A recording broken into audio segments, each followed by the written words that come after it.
নমস্কার বন্ধুরা, আমার চ্যানেলে আপনাদের স্বাগত জানাই। আজকে আমি আপনাদের বানিয়ে দেখাবো ম্যাঙ্গো কুলফি।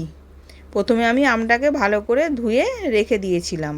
এবার একটা ছুরি দিয়ে আমি মুখটাকে কেটে নিচ্ছি। এবার মুখটা কাটা হয়ে গেছে, ছুরিটা দিয়ে আমি চারদিকটা আমের আঁটিটাকে বার করব বলে কেটে নেব।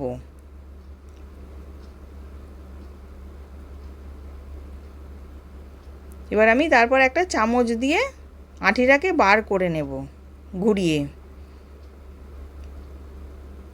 এবার আঁটিটাকে আমি বার করে নিয়েছি, বার করে রেখে দেব। এবার কিছু বাদাম আমি গুঁড়িয়ে নেব, কাজু বাদাম, আমন্ড বাদাম, পেস্তা গুঁড়িয়ে এবার রেখে দিলাম। এবার আমি কড়াতে কুলপির জন্যে দুধটাকে রেডি করে নেব।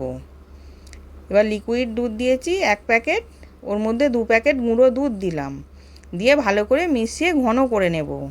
এবার ওর মধ্যে আমি কেশর দিলাম, দিয়ে ওটাকেও ভালো করে মিশিয়ে নিচ্ছি। এবার মেশানো হয়ে গেছে, এবার আমি 4 চামচের মতন চিনি দিলাম। তারপর বাদাম গুঁড়োগুলো দিয়ে দিলাম, ছোটো এলাচ গুঁড়ো দিলাম, দিয়ে ভালো করে মিশিয়ে ওটা ঘন করে নেব।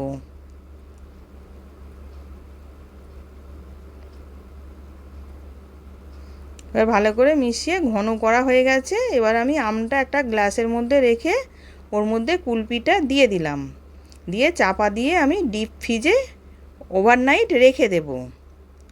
এবার তারপরে আমি দেখাচ্ছি। এবার আমি আমটাকে স্ট্যাপারে করে খোলাটা ছাড়িয়ে নিচ্ছি।